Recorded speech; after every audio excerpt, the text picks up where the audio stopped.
Sur les fouilles archéologiques, on trouve généralement des grandes quantités de céramique. C'était autrefois des vases que les gens utilisaient au quotidien. La chance pour les archéologues est que ces objets, bien que fragmentaires, se conservent très bien dans le sol, ce qui fait qu'on peut les étudier.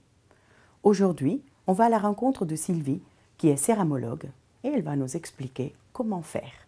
Bonjour Sylvie. Bonjour Chiara. Tu peux nous expliquer à quoi sert d'étudier la céramique et comment tu le fais? En fait, l'étude de la céramique, ça va nous permettre de répondre à plusieurs types de questions, à commencer par la chronologie des sites. Donc, ça va nous permettre de dater nos sites archéologiques, en fait. Puisque la céramique n'est pas produite de la même manière suivant les périodes, elle ne répond pas au même style. Toutes ces informations vont nous permettre de dater nos couches archéologiques. Et puis la deuxième chose, c'est que toutes ces céramiques que tu vois sur la table, qui sont cassées, à la base, c'était des objets entiers. Oui. Donc ces objets, ils ont été utilisés par des gens, et donc ça va nous donner des informations sur la vie quotidienne en fait, des populations. Donc notamment, savoir par exemple quel type de récipient ils utilisaient ou quel type de relation commerciale ils avaient avec d'autres populations, puisqu'il y a certaines céramiques qui voyagent et qu'on retrouve très loin de leur lieu de production d'origine. Par exemple. Et concrètement, quand tu as tous ces fragments, comment tu vas faire? Alors pour étudier la céramique, la démarche globale est assez compliquée, donc je vais te résumer en fait Oui. les étapes principales. Donc la première chose qu'on va faire, c'est s'intéresser au type de production, à la fabrication de l'objet. Ensuite, on va s'intéresser à sa forme. Donc est-ce que c'était une assiette, une écuelle, un pot, par exemple. Et puis, pour finir, on s'intéressera au type. Donc c'est-à-dire, est-ce qu'on a déjà trouvé des objets similaires, identiques, sur le site. Alors, première étape, on va prendre deux exemples, en fait, pour que ce soit plus simple. Donc, la production. Oui. Donc, si je prends ce tesson, par exemple, en fait, on remarque que la surface n'est pas très lisse, très nette. Oui. Tu vois qu'il y a des creux, des bosses. Et puis qu'à l'intérieur, on a plein d'inclusions, donc ce qu'on appelle des dégraissants minéraux. Donc, cette céramique, je peux te dire qu'elle a été modelée, faite à la main, et puis qu'elle est plutôt grossière. Voilà. Donc, elle est assez frustre. Si je prends maintenant un deuxième exemple, donc celui-ci, tu vois qu'il est très différent. Et donc là, on est sur une céramique qui est vraiment très fine, très homogène, et qui en fait a été tournée, donc fabriquée autour de potiers. Et puis, par ailleurs, on voit qu'elle est vraiment rouge vif. Donc en fait, il y a eu un vernis par-dessus qui permet de l'étanchéifier et donc de lui donner une finition beaucoup plus aboutie que sur le premier élément. Alors la deuxième étape maintenant, la forme. La forme. Donc pour identifier la forme, il faut avoir un peu d'imagination au début. Ah. C'est un petit peu plus compliqué, mais en fait, avec la pratique, le céramologue y arrive de manière assez simple. Donc la première chose, je vais m'intéresser au diamètre, en fait. Donc ici, je vais essayer de restituer le diamètre de l'objet, qui est quand même relativement grand, donc un objet de beau volume. Ensuite, je vais m'intéresser à la panse. Donc on voit que la panse, elle part comme ça, vers l'intérieur, donc une forme plutôt refermée, et puis assez haute, assez profonde. Voilà. Si je vais dans le référentiel des formes qu'on a ici à Bibracte, en fait, je vais chercher le parallèle le plus proche, et donc ce sera ici la jarre, donc, qui a un bord plat, comme mon individu ici, qui sert à poser un couvercle, soit pour cuire des aliments, soit pour les stocker. Pour mon deuxième objet, on est sur quelque chose de très différent, puisqu'on aura aussi un grand diamètre. Par contre, tu vois bien que la forme, elle ne part pas du tout vers le bas, mais qu'elle est vraiment très ramassée sur elle-même, donc c'est une forme basse. Et si on regarde ici sur cette page, on verra que ce qui correspond le mieux, c'est l'assiette, qui, comme nos assiettes modernes, servait à manger ou à présenter des aliments. Et puis la dernière étape, le type.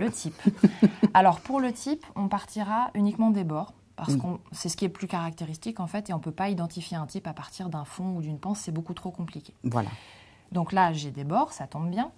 Et donc, ici, je vais aller chercher dans le référentiel typologique de Bibracte. Donc, comme un catalogue. C'est un catalogue dans lequel j'ai tous les dessins des objets qu'on a trouvés à Bibracte. Et donc, il me permet de faire des comparaisons. Voilà. Donc, je vais aller chercher dans les pots, enfin dans les jarres, parce que je t'ai dit que c'était une jarre. Donc, c'est à la fin ici de mon livre. Et je vais regarder tous les dessins et puis choisir l'objet qui est le plus ressemblant par rapport à celui que j'ai dans la main. Donc, si je regarde tous les petits détails, en fait, l'objet le plus proche, ce sera celui-ci, qu'on appelle P26, c'est son code. P pour pot, P26. Donc, l'identification complète de cet objet, c'est une céramique modelée, grossière de type P26. P26. Et là, c'est fini, j'ai t'as toute tout fait. l'identification de l'objet. Maintenant, si je passe au deuxième, je t'ai expliqué tout à l'heure que ce n'était pas la même production. Voilà.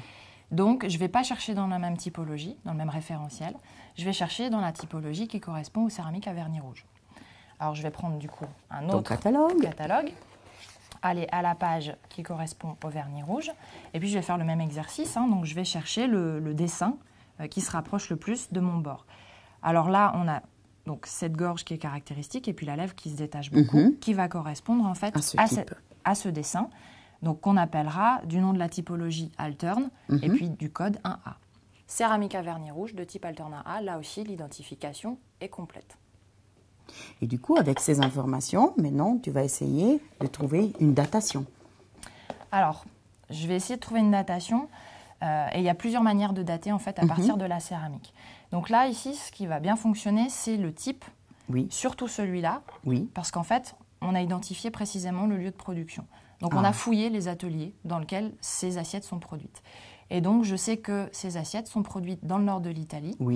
Et ce type en particulier, le 1A, il est produit à partir de 30 avant Jésus-Christ. C'est très précis. Une datation extrêmement précise.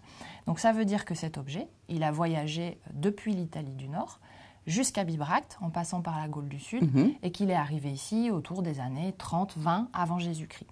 Voilà. Et avec l'autre tesson? Alors, ce n'est pas celui que j'ai pris en premier, parce qu'en fait, celui-ci, malheureusement, il nous apporte moins d'informations. Parce qu'en fait, c'est une production locale. Donc, on n'a pas identifié les ateliers. On sait que c'est produit à proximité de Bibracte, mais on ne sait pas exactement où. Et puis, par ailleurs, ce type d'objet, on en trouve du début à la fin de l'occupation de Bibracte. C'est trop large. Donc, voilà. Ça ne nous apportera pas d'informations précises sur la chronologie.